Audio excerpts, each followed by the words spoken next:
Hello, viewers. This is Michael from School Reviews, bring you a bring you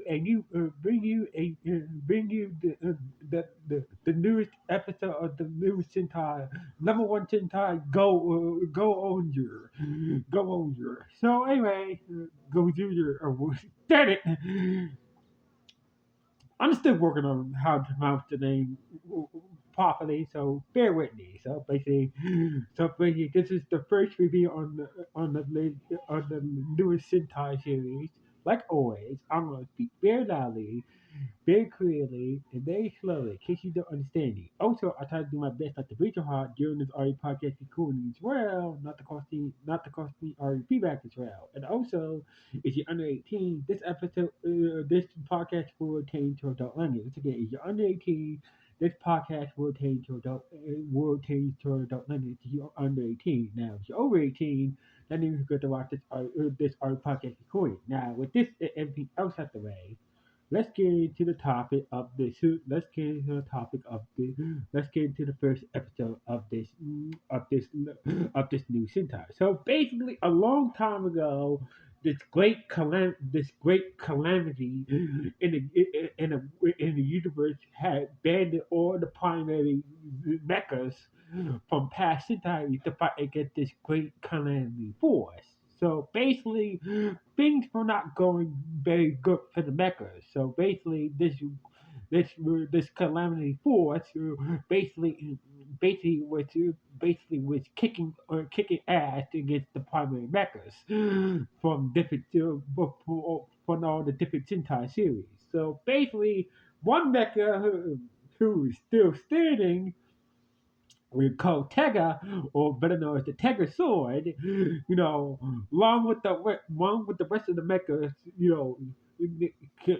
united their powers together, carrying their power. So the rest of the mechas, or rest of the Megazord mechas, basically channeled their powers into the Tegazord, and basically they took with, with that power combined with Tega, they were meant to take down the great Kremlin force that put in the universe. But doing so, by doing so, Tegra was the last mecha out of all the mechas who fought against the Great Khan Force. Tegra was the last mecha standing, and therefore he transformed into this giant hand, and basically he was frozen in stone, because of the whole, focus energy shit like that from the other mechas. So basically, he scattered his powers and all the different Sentai throughout this universe that they're in, and hoping that one day, some that these Centauri will return and whatnot. So anyway, then we cut to the present, and we see Tomo, or how Tomo, our Red Ranger, working at this food mark, like one of those Japanese food marks and whatnot. Fidget, I call it 99 cents store, and basically, and guess who he's working with? Turns out this Sentai is not set in the main Sentai universe. This is set in a different universe, and basically he's working with a different version of Giran, who is his co-worker. So basically, this is not the real Giran. The Gozyu. This is the Gozyu version of Giran. This gear, this gear, this burning, this gearing Tomo to be more hospitable towards the customers and whatnot, and plus you're already on thin ice with the boss already. So anyway, a monkey showed up and basically hold up the store, and basically how it's like he had a knife and whatnot. The robber had a knife, and basically he threatened to stab anybody who tried to stop him and whatnot. The boss was putting the money in the bag, and basically how took matters into his own hand. So basically, the thief tries to try a hot dog, but it was too hot for him, and basically how pick up the hot dog and basically use the hot dog against the burglar and basically temporary basically the burger in the stand, the hot dog, some of the hot dog to went in his eyes, and basically, like and basically, the thief was about to stab Hal with the knife, and Hal was like, "Go ahead, go ahead, stab me. I don't care if I live or die." And and the robber said, "You're crazy." And basically, Tomo Hal, or our Red Ranger, took him down and basically saved the day. But the boss was not happy with that, and basically he got fired for that. And basically, it's like, what the hell? That's kind of messed up. So anyway, after getting fired, he went back to his apartment or his room that he was in on, and seemed like his apartment is in it's connected to like a bar or some shit like that. So anyway, he filled out a new application for a job, and basically he landed up a new job. So basically, he filled out the application and about to go to a job interview, and basically he bumped into the kid. I believe either based off the landlady's, based off the lady, his landlady's age, her age, either that's her son or grandson. So basically, how we, with playing with the landlady's son or grandson, and basically, the landlady was like, oh, where you going? Well, he said, oh, you know, I got a job to do. And basically the landlady said, "Oh, not again. You got fired for another job." So basically I hope that once you do, you be able to pay it. So basically like, oh, he's like, don't worry, I will pay the rent once you do. So anyway, how I was about to so basically, how was about to was going to the job interview, and some bugs showed up, and basically turns out, they beat up the. Turns out that that Howell beat up one of their friends who was up to no good and whatnot. So basically, they wanted the demand, and Howell said, "I have no time for this. I got a job to do." So basically, how could have took these guys on, but instead he started to take the beating from the thugs, and basically they tore out his application, and basically things it's just like, his application was tore up by the thugs, and basically he probably missed his interview already. So basically things were not going his way, and we see Gearing, we see Gearing, not the real Gearing, but the Gearing that worked in the store, like, saying that, oh, seems like you've been having a hard day.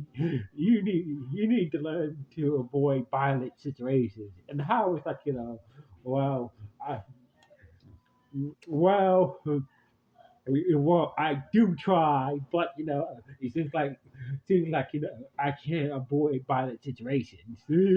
Violent situations always seems to find you wherever I go. So anyway, Gary decides or tries to get him like a treat or a snack and whatnot. While that was going, meanwhile, we see the bad guys, we see the bad guys dimension, or better known as the No.1 world, and some of the villains for the series, Miss Banquet and and Fire Candle. Fire Candle and Miss Baker are part of this group called called the Bynum. I believe that's how it's spelled. Bynum, yeah, Bynum. And basically they want to collect all the Sentai rings, and basically they want to collect all the Sentai rings and whatnot, and use their powers for evil, for for evil and whatnot. So basically, Kano, Fire Kano just finished his own personal Megazord, basically, and headed towards Earth, where Hal and where Hal and the Centaurans are right now, and basically Miss Baker said, "I'm going after the Red Gozyuger Ring and whatnot." So basically, they divided and conquer. So basically, then we cut back to then we cut back to Haru and Girin, in the into possum with eating like I believe something like a ham like a something on the stick, from meat business, like it could be a dumpling or some shit like that, whatever. So basically, this Gary told me his dream, like he wants to set up money to put on his own music concert. So basically, this Gary is a musician who plays the guitar, and basically he says that my dream is to, save up money and put on my own concert and basically and share my music throughout the world and become a famous musician. What about your dream? How kept on having these flashbacks back when he's a kid, and basically he just responded, "I have no dreams." So basically, and that's where Fire Candle and his Megazord appeared through this like portal, and basically along with these foot soldiers called the Airy, or I like to call him the Bellman, the foot soldiers showed up. So basically, the foot soldiers are called Aries. Aries. If I'm pronouncing the name wrong, please forgive me.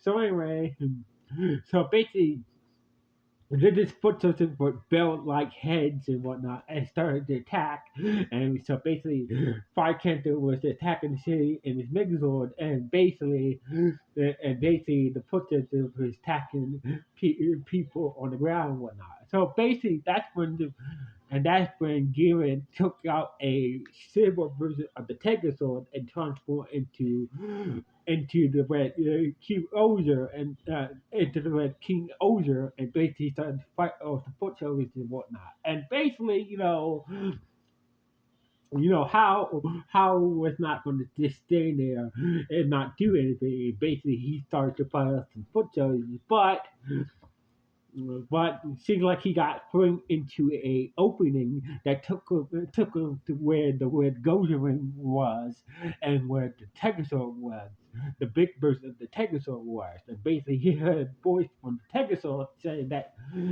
"No.1, you've been chosen." So basically,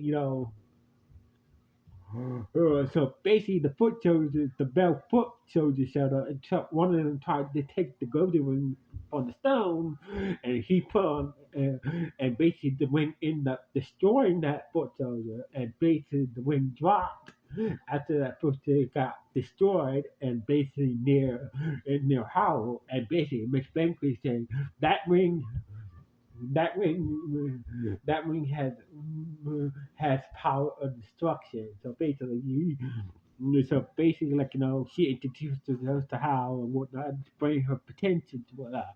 So basically, whoever bears that ring will bear destruction on themselves and whatnot. So basically, if they're not worthy, and basically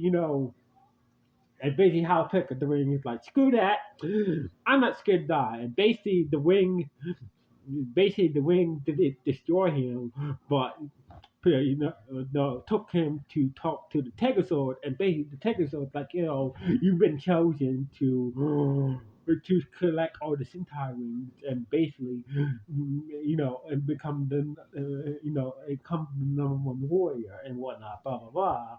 And basically, once you done collecting all the Sentai rings, you get a wish, and basically you can wish for anything.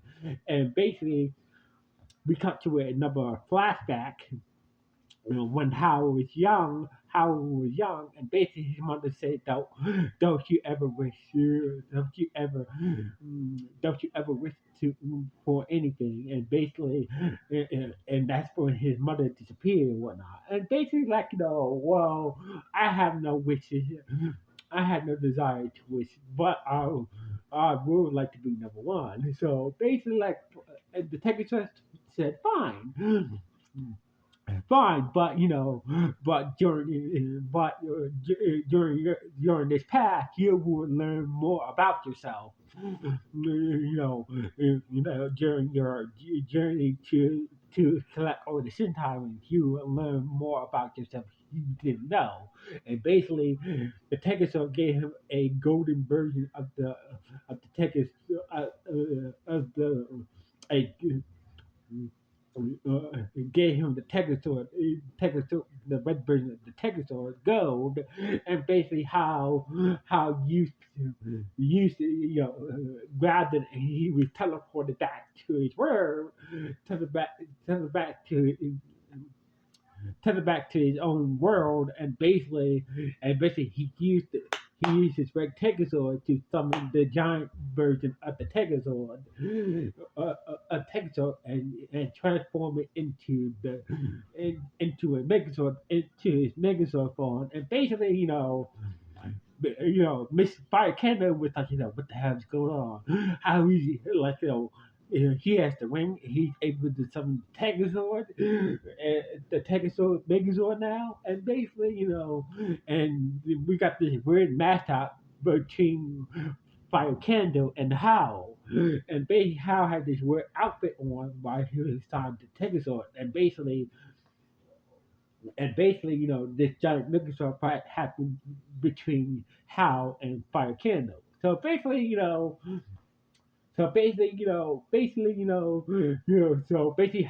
ended up winning the Megazord fight, and basically, Fire Candle had no choice but to retreat, and his Megazord was destroyed. Fire Candle's Megazord was destroyed, that forced him to retreat back to own, his own, his own, his own, his own universe. So basically, after that, there's the footsteps of life and how transform into and transform into his rainbow and become how go older he can how go older go user, and basically he came the red wolf ranger and took out the foot soldiers, and basically said day whatnot. So basically, he found while he was fighting off the foot soldiers, taking out the foot soldiers, we see four other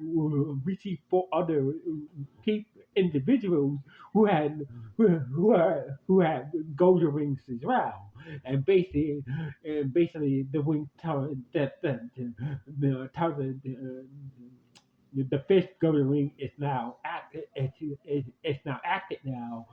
Yeah, so it begins and whatnot, and for the other four invisible that the fifth ring is found, it's active now. The things about to go down. Anyway, so basically, how found Garen, and basically and basically how basically knows about the gates for the explanation for the Tegazord. He was like I'm going to be #1 and whatnot and collect all this entire end. So basically, Garen's like okay then, but this is not fair. You don't even have a dream to even wish for. So basically, what the hell? I don't mind you being #1, but honestly, if you do fight on the Sentai Ring, you don't even have a dream to wish for once you do fight on the Sentai Ring. So basically, like well, it doesn't matter to me anyway. So basically, Garrett took that as an insult, and basically he morphed up into his ranger form, and basically how morphed up into his ranger form, and basically the episode ended with Garen and Hal fighting each other in the ranger forms, and basically this is how the episode ended on this note. So anyway, this was an okay first episode of this new Sentai. So anyway, this was a good this was a good first episode of the Sentai. So basically, what do you guys think about this first episode of the new Sentai? Good, bad, or just okay, or just nah? Please let me know in the comments below. Anyway, signing off from Screen Reviews. One.